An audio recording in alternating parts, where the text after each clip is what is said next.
పెద్దలు, మరి అదే వేదిక పొందినటువంటి యొక్క పెద్దలకి అందరికీ కూడా పాదాభివందనం చేస్తూ ఈరోజు సభ్య సమాజంలో జరుగుతున్నటువంటి యొక్క వందే మాతరం 150 సంవత్సరాలు వందే మాతర స్ఫూర్తితోనే మనము స్వాతంత్రాన్ని తెచ్చుకున్నాము.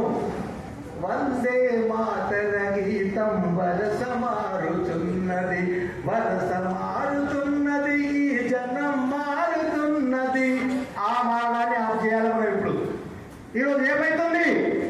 విధర్మీయులు ఒక్కొక్కడు 3 పెళ్లిళ్ళు చేసుకొని 30 మంది సంతానాన్ని కలిగి ఓటు బ్యాంకును పెంచుకోవడమే కాకుండా బంగ్లాదేశీయులను, రోహింగ్యాలను వాళ్ళందరినీ కూడా ఓటు బ్యాంక్గా తెచ్చుకొని ఈరోజు మన యొక్క హిందూ ఓటు బ్యాంకును కొల్లగొడుతున్నారు.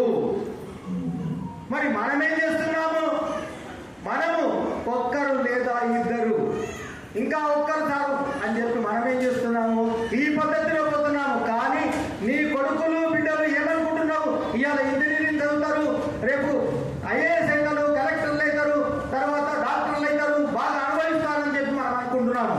కానీ ఇదంతా కళ్ళ చేయాలని చెప్పే ఉద్దేశంతో విధర్మీయులు ఎక్కువ సంతానాన్ని కలిపి ఓటు బ్యాంకులు తీసుకొని ఈ దేశాన్ని కబలించాలని చెప్పి చూస్తున్నారు. దానికి మనం అడ్డుకట్ట వేయాల్సినటువంటి అవసరం ఎంతైనా ఉంది. ఇప్పుడు అందరూ చెప్పారు, పెద్దలందరూ చెప్పారు, కుటుంబం ఉమ్మడి, అమ్మగారు చెప్పారు ఉమ్మడి కుటుంబం కావాలని చెప్పి. మేము 6 నాకు 6 మా కుటుంబం ఉమ్మడి కుటుంబం. నేను 50 సంవత్సరాల్లో నా బిజినెస్కి వెళ్ళి రిటైర్మెంట్ తీసుకున్నాను. 60 సంవత్సరాల్లో ఆస్తి పంపకాలు ఇచ్చేశాను, ఫ్రీ అయిపోయాను. ఇప్పుడు 20 సంవత్సరాల నుంచి విశ్వ హిందూ పరిషత్తులో ఒక కార్యకర్తగా పనిచేస్తున్నాను. అందులో సంస్కార శిక్షణ ప్రాంత ప్రముఖంగా చేస్తున్నాను. ఇవాళ సంస్కారం కరువైంది. సంస్కారం చెప్పారు, ఇప్పటిదాకా పెద్దవాళ్ళు చెప్పారు. సంస్కారం ఎక్కడి నుంచి రావాలి? తల్లి ఒడి, అమ్మ ఒడి, బడి, గుడి, ఈ 3 దగ్గరికి సంస్కారం రావాలి. కానీ ఈ 3 దగ్గరికి సంస్కారం కరువైంది ఈనాడు. దానికే లవ్ జిహాదీ, మతాంతరీకరణ, మత మార్పిడి జరుగుతూ ఉంది. కాబట్టి మరి ఇటువంటివి మనము అడ్డుకోవాలంటే ఇవాళ సంస్కారం పిల్లలకి అందించాలి. పిల్లల నుంచి ఈ సంస్కారం వచ్చేవాడు ₹1 కోటి ఇచ్చిన మతం మారడు, లవ్ జిహాదీకి అమ్మాయిలు పోరునే ఉద్దేశంతో విశ్వ హిందూ పరిషత్తు 3 సంవత్సరాల కింద ఈ యొక్క విభాగాన్ని ప్రవేశపెట్టింది. అంతకుముందు విశ్వ హిందూ పరిషత్తు 60 సంవత్సరాల కాలం లోపల కూడా ఈ విభాగం లేదు. ఈ విభాగానికి మరి రాష్ట్ర ప్రథమంగా నన్ను నియమించడం జరిగింది.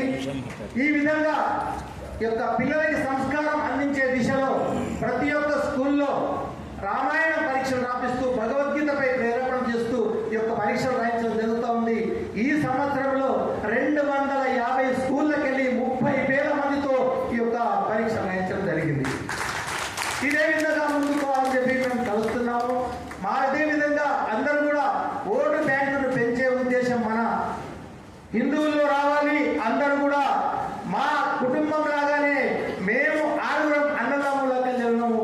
నాకు 6 5 అబ్బాయిలు అయినా కూడా నేను అమ్మాయి లేవులో తెచ్చుకున్నా అని చెప్పి మా యొక్క మరదల అమ్మాయిని 2 సంవత్సరాల అమ్మాయిని తీసుకొని సాగి ఆమెకు పోషించాము. ఆమెకు ఒక కొడుకు, నా 5 కొడుకులకు 5 ఇద్దరు 10 మంది మా యొక్క కుటుంబం. కాబట్టి ఈ యొక్క స్ఫూర్తితో మీరంతా కూడా ముందుకు పోవాలని చెప్పి నేను ఆశిస్తూ